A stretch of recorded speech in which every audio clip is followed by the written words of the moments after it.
KVN production Vinod இயக்கத்தில் விஜய் நடிக்கக்கூடிய தளபதி 69 படத்தினுடைய அப்டேட்.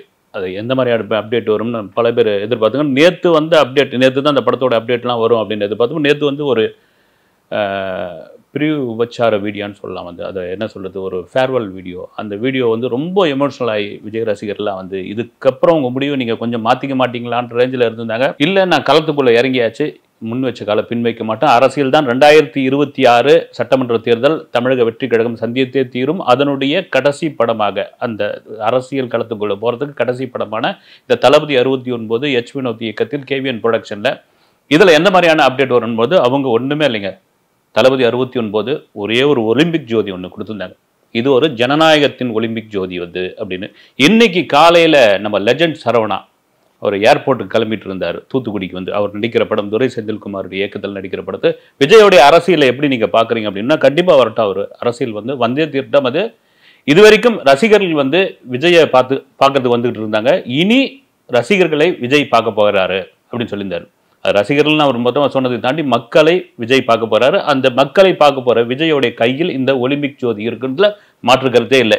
ஒரு ஜனநாயகத்தினுடைய ஒலிம்பிக் ஜோதியை எடுத்துக்கிட்டு விஜய் புறப்பட போறார். அப்போ இந்த படம் எந்த மாதிரியான ஒரு விஷயமாக இருக்கும்னா, இது ஒரு அரசியல் களத்தை முன்னிறுத்தின படமாக இருக்கும்.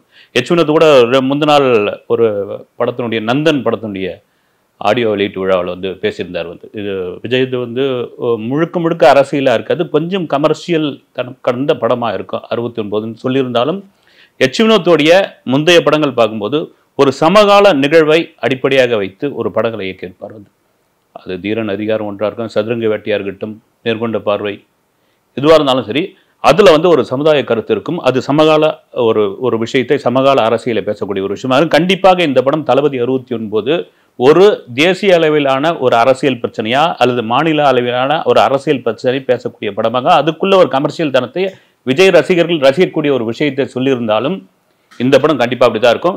இதெல்லாம் தாண்டி சரி இதில் யாரெல்லாம் நடிக்கிறாங்க அப்படின்னு ஒரு பெரிய லிஸ்ட்லாம் நேற்றுல தான் கூட போட்டிருந்தாங்க. சிம்ரன், அப்புறம் மமிதா பைஜு, சமந்தா, பூஜா எக்டே, இப்படி எல்லாம் சொல்லிட்டு இருந்தாங்க. இதெல்லாம் எதுவுமே ரிவீல் பண்ணல அவங்க. வந்து இப்போதைக்கு இதுதாங்க வந்து ஒரு ஜனநாயகத்தோட ஒலிம்பிக்கு. மேபி இந்த லிஸ்ட்டில் சொன்ன அத்தனை பேர் இருந்தாலும் ஆச்சரியப்படுறதுக்கு இல்லை. வந்து சிம்ரன் கூட பேச்சுவார்த்தையெல்லாம் நடந்துகிட்டு இருக்குன்ற மாதிரி சொல்லியிருந்தாங்க. எனக்கு சிம்ரன் கூட சொல்லும்போது அந்த துல்லாத மனம் துல்லும் பிரியமானவளே இந்த படங்கள்லாம் ஞாபகம் வந்தது. அப்படி ஒரு அழகான ஒரு பேர் வந்து சிம்ரன் விஜய். வந்து எனக்கு பிரியமானவளே சமயத்தில் ஒரு சம்பவம் உண்டு. அது ஒரு தெலுங்கு படத்தினுடைய ரீமேக். அதில் விஜய் நடிக்க மாட்டேன்னு ரொம்ப அடம்பிச்சார். ஆனால் எஸ் சந்திரசேகர் நடிச்சே ஆகணும்னாரு. என்னன்னா, இந்த படம் நடித்த பிறகு ஃபேமிலி ஆடியன்ஸ் கிட்ட நீங்கள் வந்து ரொம்ப கனெக்ட் ஆகிடுங்க விஜய், இதை பண்ணுங்கன்னாரு. அது என்னன்னா, ஒரு கணவன் மனைவி ஒரு அன்பை சொல்கிற ஒரு விஷயம். அது ஒரு விவாகரத்தில் போய் முடியும். அது தெலுங்கில் சூப்பர் டூப்பர் ஹிட். இது எனக்கு தேவையா? ஏன்னா விஜய் ஆரம்பத்துலேருந்து ஒரு ஆக்ஷன் ஹீரோவுக்கான ஒரு இதில் தான் அதிக ஆர்வம் கொண்டவர்.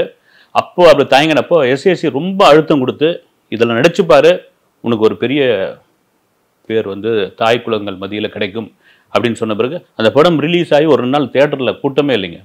அந்த நேரத்தில் எஸ்ஏசி ஒரு சூப்பரான ஒரு வேலை பண்ணார். சிம்ரன் வந்து மிரண்டு போயிட்டாங்க. அப்போல்லாம் நாங்கள் போய் அந்த நிகழ்ச்சி பண்ணும்பொழுது இருந்தோம். நாங்கள் என்னென்னா, தமிழ்நாட்டில் விவாகரத்தான ஒரு 10 ஜோடிகள் விவாகரத்து ஆகி சேர்ந்துருப்பாங்க இல்லைங்களா, ஒரு 10 ஜோடிகளை பிடிச்சின்னு வந்து இந்த படம் பார்த்து நாங்கள் வந்து ஒன்று சேர்ந்துட்டோம்னு சொல்லி விஜய் சிம்ரன் முன்னிலையில் அவங்க கேக் வெட்டியை கொண்டாடினாங்க.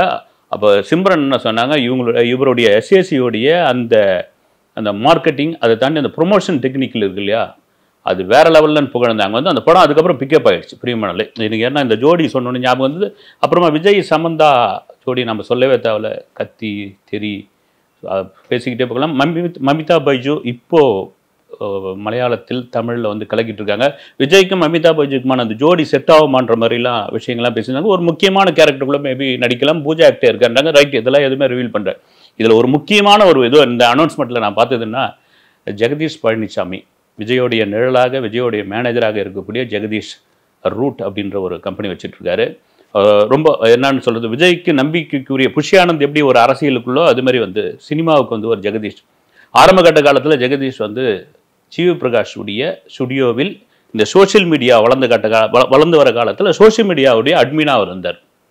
அப்போ எனக்கு தெரிஞ்ச தலைவா படத்துடைய ரீரெக்கார்டிங் இந்த மாதிரி எல்லாம் நடந்துகிட்டு இருக்கும்பொழுது இந்த ஒர்க்லாம் சோஷியல் மீடியாவில் பண்ணுறதெல்லாம் பார்த்துட்டு விஜய் சொன்னாராம் ஜிவி பிரகாஷ் கிட்ட வந்து, இது மாதிரி ஒரு ஆள் எனக்கு கிடைச்சா சூப்பராக இருக்குமேன்னு, ஏன் இவரே கூட்டு போயிடுங்களேன் அப்படின்னாரு. அப்படி கூட்டின்னு வந்த ஒருத்தர் தான் அவருடைய வளர்ச்சி எப்படி படிப்படியாகி இன்னைக்கு இணை தயாரிப்பாளர் அளவுக்கு வந்திருக்குது. ஓகே. இப்போ இந்த சூட்டோட சூடா இந்த தளபதி 69 இது ஒரு அரசியல் பேசக்கூடிய படமா அல்லது வந்து ஒரு கமர்ஷியல் படமா இதெல்லாம் தாண்டி கோட்டோட நிலவரம் என்னங்க? கோட்டை போட்டு ஒரு பக்கம் நீங்க போடுன்னு போட்டுக்கிட்டீங்க. இது பொய்யான வசூல், இது இந்த வசூல்லாம் கிடையாது, தியேட்டர்லாம் காலியா இருக்குது, கூட்டமே இல்லை அப்படின்ற மாதிரி. இப்போத்தி வரைக்கும் 480 கோடி. சனி, ஞாயிறு, திங்கள் வந்து மிலாது நபி ஒரு லீவு ஹாலிடே. கிட்டத்தட்ட ஒரு 550 கோடி இந்த படம் வந்து டச் பண்ணணும்னு என்னுடைய நம்பிக்கை, என்னுடைய கணிப்பு. அதை அனௌன்ஸ்மெண்ட் கொடுத்துருவாங்க ஏஜிஎஸ் நிறுவனம். இதெல்லாம் மீறி இந்த படத்துக்கு தேவையில்லாமல் இது கோட்டுக்கு வெங்கட் பிரபு ஆரம்பத்துலேருந்து பார்த்தீங்கன்னா இதில் வந்து அஜித்துடைய ரெஃபரன்ஸ் இருக்குது. அஜித் வந்து பார்க்குறப்ப இது 100 மடங்கு மங்காத்தாவோட பெரிய படமாக வரணும். அப்புறமா இது அஜித்தோட முக்கியமான மேட்ரு இருக்குதுன்னு அஜித்துன்னு உள்ளே கொண்டு வந்து அப்புறமா அந்த படத்துக்குள்ளே பார்த்தீங்கன்னா மங்காத்தாவோட பிஜிஎம் கொண்டு வந்தாங்க. அப்புறம் ஒரு சீனில் தலைன்னு வரும், அதெல்லாம் இது பண்ணாங்க. அதில் ஏஜிஎஸ் என்ன பண்ணாங்க, ஒரு ட்விட்டை தெரியாமல் ரீட்வீட் பண்ணிட்டாங்க. அஜித்தை பற்றி யாரோ திட்டி போட்டிருந்ததை அந்த ஏஜிஎஸ் அட்மின் வந்து அதை ரீட்வீட் பண்ணி அது ஒரு பெரிய இதுவாகி தரங்கட்ட ஏஜிஎஸ், வெக்கங்கட்ட வெங்கட் பிரபு இப்படிலாம் போட்டு துவச்சிக்கிட்டு இருந்தாங்க. வந்து இதெல்லாம் தாண்டி இன்னைக்கு கோட் படம் ஒரு 500 கோடியை தாண்டி போயிட்டு இருக்குன்னா அது விஜய் மீது உள்ள ஒரு பெரிய மாஸ் தான் காரணம், ஃபேமிலி ஆடியன்ஸ் தான். ஓகே, இந்த படம் தளபதி 69 விஜயோடைய கடைசி படம் அப்படின் பொழுது அந்த படத்திற்கு எப்படியாப்பட்ட எதிர்பார்ப்பு ஒன்று இருக்குன்றது தான் நம்ம உண்மையிலே நினச்சி பார்க்காத ஒன்று. இதுதான் நிஜம். வந்து நேற்று அந்த ஒரு வீடியோ விட்டதுக்கு எல்லாரும் வந்து எமோஷனல் ஆகிட்டாங்க. விஜய் ரசிகர்கள் தாண்டி நான் சாதாரண ஆட்கள்கிட்ட பேசும்போது கூட எங்களுக்கே ஒரு நிமிஷம் அப்படியே கண்ணு கலங்கி போச்சுங்க. நாங்கள் ஏதோ ஒரு விதத்தில் வந்து ஒரு நாளை தீர்ப்பில் இந்த பையன் முகம் சரியாக இருக்குமா, ஒரு தகர டப்பா மூஞ்சி அப்படிலாம் விமர்சனம் பண்ண ஒரு நபர் கொஞ்சம் கொஞ்சமாக மேலே வந்து தோல்வி படங்கள், அப்புறமா வந்து நிறைய கேலிகள், அப்புறம் அவருக்கான ஒவ்வொரு படமும் நடக்கும்போது வந்து தொந்தரவுகள், அரசியல் ரீதியான அழுத்தங்கள், இதெல்லாம் தாண்டி இந்த ரேஞ்சுக்கு வந்து இதில் முக்கியமான ஒரு விஷயம்னா இந்த படத்திற்கு தளபதி 69 படத்துக்கு கிட்டத்தட்ட 230லேருந்து 250 கோடி வரைக்கும் சம்பளம் கொடுக்கப்பட்டுள்ளதாக ஒரு தகவல். இன்னொரு தகவல் என்னென்னா, சம்பளம் வேணாங்க, எனக்கு தமிழ்நாடு தியேட்ரிக்கல் ரைட்ஸ் கொடுத்துருங்க அப்படின்னு விஜய் கேட்டுள்ளதாக ஒரு தகவல். அதுக்கு காரணம் என்னென்னா, இந்த படம் அனௌன்ஸ்மெண்ட்லேயே போட்டாங்க, அக்டோபர் 2025 அநேகமாக தீபாவளி வெளியீடாக தான் இந்த படம் இருக்கும். அப்படி அக்டோபர் மாதம் 2025 இந்த படம் ரிலீஸ் ஆகும் பொழுது விஜயுடைய தமிழக வெற்றி கழகம் ஒரு பிரபலமான கட்சியாக இல்லது வந்து பயங்கர ஆக்டிவான ஒரு கட்சியாக இப்போ இயங்கிக்கிட்டு இருக்கும் பொழுது இந்த படம் ரிலீஸ் சமயத்தில் ஆளுங்கட்சியினால் அல்ல மத்திய அரசினால் இந்த படத்திற்கு ஒரு அழுத்தம் கொடுக்கப்பட்டால் இல்லை வந்து ஏதாவது வகையில் தொந்தரவு ஆயிடுச்சுன்னா தயாரிப்பாளருக்கு அது ஒரு பின்னடைவு ஆகிடுவது, தயாரிப்பாளருக்கு ஏதாவது ஒரு நஷ்டத்தை சம்பாதிக்க போகிறார்கள் அப்படின்றதுக்காக சம்பளத்துக்கு பதில் தமிழ்நாடு தியேட்ரிக்கல் ரைட்ஸ் வாங்கிக்கிறேன் அப்படின்ற ஒரு ஆரோக்கியமான ஒரு விஷயம். ஏன்னா ஆரம்பத்துலேருந்து ஹீரோக்களுடைய சம்பளம் ஏறி இருக்குதுன்னு ஆந்திராவில் பார்த்தீங்கன்னா ஹீரோக்களுடைய சம்பளத்தை தாண்டி லாபத்தில் பங்கு அப்படின்ற ஒரு வரைமுறையை கொண்டு வந்திருக்காங்க. ஏன் தமிழில் அதை ஒத்துக்க மாட்டேன்றீங்க அப்படிலாம் பேச்சு அடிபட்டிருக்குது. விஜய் இப்படி ஒரு இது பண்ணியிருந்தாருன்னா இது வரவேற்கக்கூடிய ஒரு விஷயம்.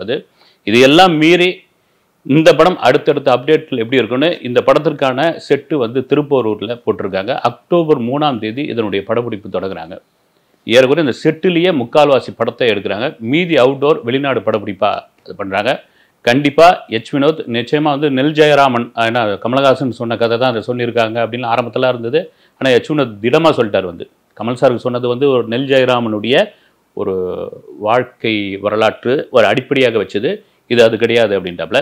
நிச்சயமாக இந்த ஒலிம்பிக் ஜோதிலாம் ஜனநாயக ஒலிம்பிக் ஜோதிலாம் தூக்கின்னு வரா மாதிரியான ஒரு அப்டேட் விட்டுருக்காங்கன்னா கண்டிப்பாக விஜயோடைய அரசியலுக்கு ஒரு மிக தீவிர பிரச்சார படமாக இருக்கும். பிரச்சார படம்னா ரொம்ப வந்து ஒரு மாதிரி ஆர்ட் ஃபிலிம் மாதிரியோ ஒரு டாக்குமெண்ட்ரி மாதிரியோ இருக்காது. ஒரு கமர்ஷியல் கலந்த ஒரு பிரச்சார படம்.